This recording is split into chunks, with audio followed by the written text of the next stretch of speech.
इस संसार में लोग काफी अपने आप से ही बेचैन महसूस करते हैं, क्योंकि वो जानते ही नहीं कि इस संसार में सांसारिक सुख क्या है।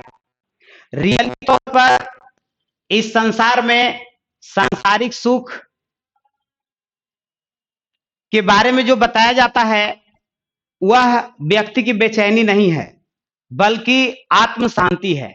और वो शांति कैसे मिलेगी, यह कहीं कोई धर्म स्थान या दूर दराज इलाके में या आपके घरों से दूर नहीं है। ये इसके लिए जो है हम जो है एक कविता के माध्यम से अभिषेक सर आप लोगों के बीच एक भक्ति पदावली को जो है पेश कर रहे हैं और विस्तार पूर्वक बताएंगे कि रियली तौर पर सांसारिक सुख क्या है।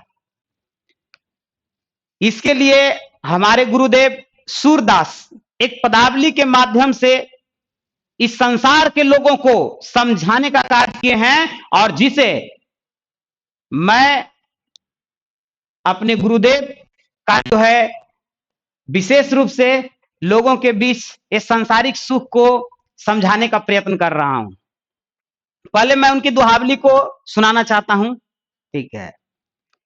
मेरो मन अनंत कहाँ सुख पावे, मेरो मन अनंत कहाँ सुख पावे, जैसे उड़ी जहाज को पंछी, जैसे उड़ी जहाज को पंछी, फिर जहाज पर आवे, मेरो मन अनंत कहाँ सुख पावे, मेरो मन अनंत कहाँ सुख पावे, कमल नयन को छाड़ी महात्मु, कमल नयन को छाड़ी महात्म, और देव को ध्यावे, कमल नयन को छाड़ी महात्मु, और देव को ध्याव,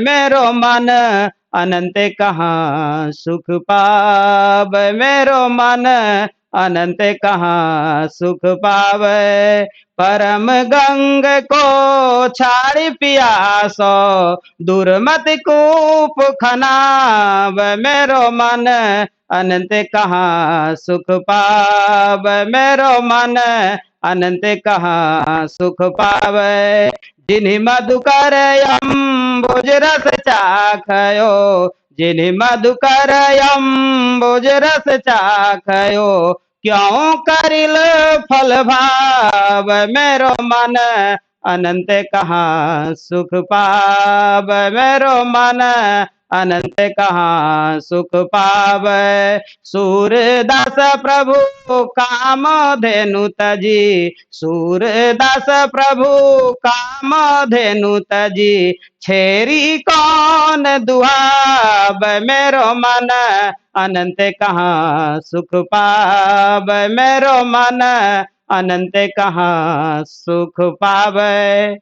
इसमें जो है यह बताया गया है कि मेरे मन को इस अनंत संसार में सुख कहां प्राप्त हो सकता है, इस संसार का सांसारिक सुख क्या है। तो मेरे मन को इस अनंत सांसारिक सुख में जो बताया जाता है कि मेरे मन अनंत कहां सुख पावे, इसका एक एग्जाम्पल लिया गया है। जैसे समुद्री जहाज है, वो समुद्री जहाज पर बैठी हुई चिड़िया, बैठी हुई पक्षियां जो है सोचती है, जहाज पर से उड़ जाती है और सोचती है कि मैं अब इस जहाज पर दोबारा नहीं बैठूंगा, लेकिन वह उड़ती हुई चिड़िया इस अथाह संसार में, अथाह जल की दुनिया, अथाह जल की संसार में, आकाशीय रूप में उसे कहीं भी कोई सहारा जब नहीं मिलता है तो वह पक्षियां पुनः उसी जहाज पर आकर बैठ जाती है। इसीलिए कहा गया है कि जैसे उड़ी जहाज की पंछी, जिस प्रकार से जहाज पे, जल जहाज पे बैठा हुआ पक्षी उड़ता है कि मैं दूसरे जगह चली जाऊंगा,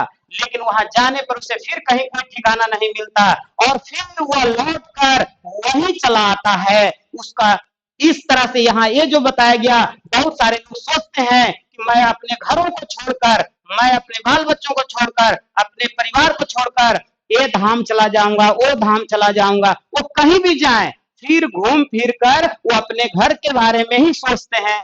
इसीलिए जो इसमें कहा गया है, कविवर अपने शब्दों के माध्यम से इन्होंने समझाने और कहने का कार्य जो किया है कि कमल नयन को छाड़ी महात्म और देव को ध्यावे।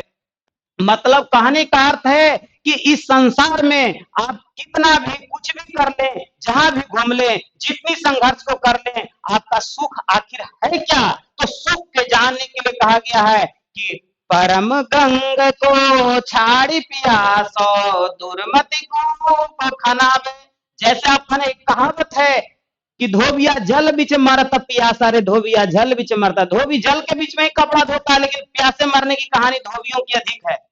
तो यहाँ कहने का अर्थ यह है, कहा गया परम गंग को छाड़ी पियासा, लोग गंगा का जल को न पी करके दुर्मति कूप खनावे, लोग कुआं खनाने के लिए सोचता है। लेकिन इस संसार का जो समूह, ये गंगा का जो जल है वो सबसे पवित्र माना गया है। पवित्र इसलिए माना गया है क्योंकि वह जो हिमालय पर्वत से बहने के कारण लाखों लाख जड़ी बूटियों से टकरा कर आती है और उसका जल वास्तविक में निर्मल है। आज भी गंगा का जल पवित्र है।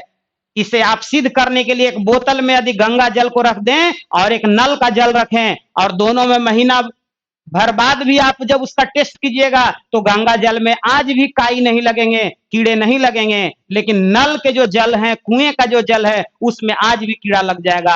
अतः गंगा का जल आज भी पवित्र है। इस तरह से जो आगे चला कि जिन्हीं मधुकर अंबुज रस चाखयो क्यों करिल फल भावे। कहने का अर्थ यह है कि यदि इस संसार में जिन्हीं मधुकर अंबुज रस चाखयो, जिस व्यक्ति को यदि मीठा फल मिल जाएगा, स्वादिष्ट फल मिल जाएगा, जीवन को निर्मम सुख देने वाला चीज मिल जाएगा, तो वो करेले जैसे कड़वे फल को क्यों चाहेगा। इसके लिए जो है एक खास शब्दों के द्वारा, एक इजी शब्दों के द्वारा आगे जो है समझाने का कार्य किया गया है कि यदि कोई व्यक्ति है तो उसे कामधेनु गाय का दूध मिल जाए। कामधेनु गाय का दूध यह होता है कि जिस व्यक्ति को यदि कामधेनु गाय का दूध मिल जाए और उस दूध को पीने पर जो इस संसार में चाहेगा वह उसे प्राप्त हो सकता है। मतलब मन रूपी, इच्छा रूपी उसे जो है स्वरूप प्राप्त हो सकता है।